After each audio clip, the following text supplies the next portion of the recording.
আসসালামু আলাইকুম, welcome back to my channel. আশা করি আপনারা সবাই ভালো আছেন।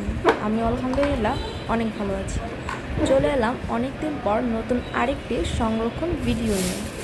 আজকে আপনাদের সাথে সংরক্ষণ করে দেখাবো বরবটি।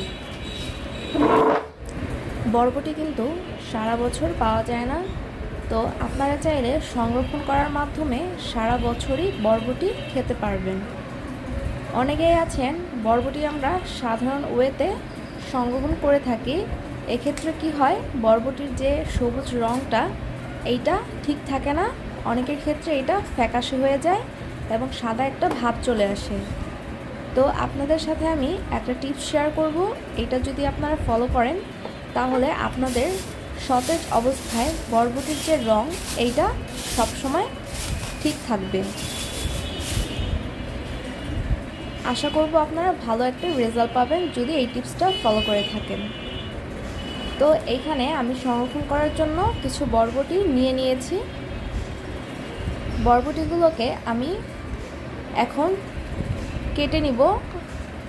আপনারা ভাজি বা তরকারি যেভাবেই ব্যবহার করবেন ঠিক সেভাবে করেই কেটে নেবেন। আমি এখানে ভাজি করার জন্য বরবটিগুলোকে ভাজির সাইজ অনুযায়ী কেটে নিচ্ছি।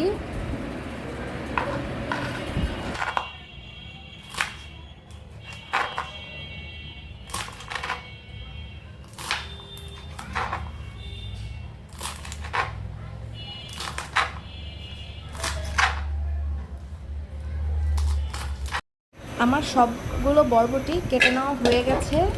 এখন আমি বরবটিগুলোকে সিদ্ধ করে নেব।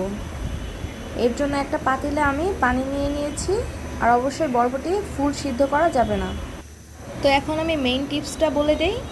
আমি এখানে পানির মধ্যে দিয়ে দিব 1 চামচ চিনি এবং 1 চামচ লবণ। লবণটা দিচ্ছি বরবটিগুলোকে সিদ্ধ করার জন্য। আর চিনিটা কেন দিচ্ছি, আপনাদের যে বলেছিলাম যে বরবটির রং সবুজ থাকবে, সতেজ থাকবে। তো এই চিনিটা দিলে বরবটির রং আপনারা সতেজ অবস্থায় যেমন থাকে ঠিক তেমনটাই পাবেন। আমি বরবটিগুলোকে 50% সিদ্ধ করে নিব।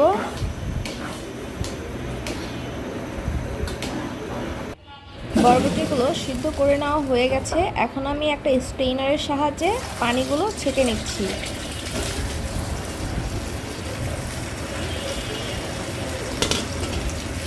আর অবশ্যই বরবটিগুলোকে ঠান্ডা করে নিতে হবে। তো এই ক্ষেত্রে আপনারা ঠান্ডা পানি বা নর্মাল কলের পানিও ব্যবহার করতে পারেন। তো আমি এরকম 2টা বক্স নিয়ে নিয়েছি।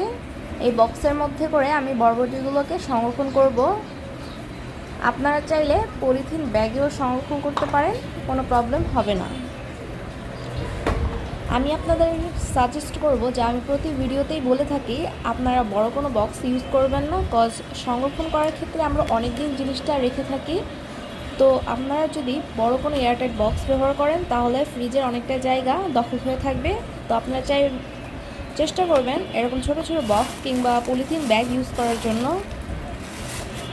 তো এরপর ফ্রিজের ডিপ পোর্শনে রেখে দিলেই হয়ে যাবে এবং 1 বছর পর্যন্ত আপনারা বরবটি খেতে পারবেন।